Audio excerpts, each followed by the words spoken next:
সিনেমায় ক্যারিয়ারের তুঙ্গে থাকা অবস্থায় রাজনীতিতে যোগ দেন দক্ষিণী তারকা থালাপতি বিজয়। গত বছরের ফেব্রুয়ারিতে সিনেমা ছেড়ে আনুষ্ঠানিকভাবে রাজনীতিতে যোগ দেন তিনি। করেন নতুন দল গঠন। তার দলের নাম তামিলাগা ভেটরি কাজাগম বা টিভিকে। দল গঠনের ৮ মাস পর গত অক্টোবরে প্রথমবারের মতো জনসভা করেন বিজয়। সেই জনসভায় তিনি বলেন, রাজনীতি সিনেমা নয়, যুদ্ধক্ষেত্র। ইতিমধ্যে তার দল ব্যাপক জনপ্রিয়তা অর্জন করেছে। গত বৃহস্পতিবার মাদুরাই জেলায় দলটির মহাসমাবেশে যোগ দেন বিজয়। সমাবেশের ভিডিও সামাজিক যোগাযোগ মাধ্যমে ব্যাপক ভাইরাল হয়েছে। সমাবেশে তিনি জানান, মাদুরাই পূর্ব আসন থেকে রাজ্য বিধানসভা নির্বাচনে প্রতিদ্বন্দ্বিতা করবেন তিনি।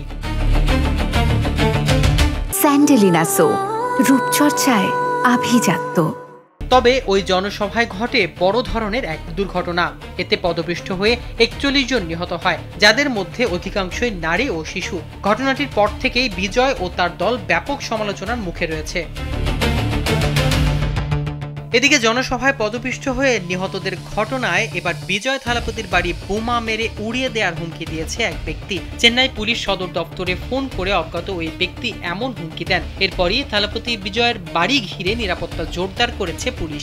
তামিলনাড়ুর নীলস্করাই এলাকার ওই বাড়ির চারপাশ মোতায়েন করা হয়েছে অতিরিক্ত পুলিশ সদস্য দিয়ে। পাশাপাশি সাদা পোশাকেও অনেক কর্মকর্তা টহল দিচ্ছেন।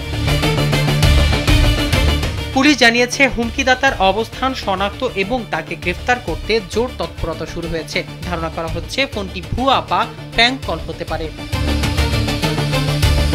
দক্ষিণী এই তারকার জন্ম ভারতের চেন্নাইয়ে। তার প্রকৃত নাম জোসেফ বিজয় চন্দ্রশেখর। ভক্তদের কাছে তিনি থালাপতি নামে জনপ্রিয়। বিজয়ের বাবা এস.এ. চন্দ্রশেখর কলিউডের নামকরা চিত্র পরিচালক ছিলেন। বাবার পরিচালিত ১৫টি ছবিতে তিনি কাজ করেছেন। এর মধ্যে ৬টি সিনেমায় ছিলেন শিশু অভিনেতা।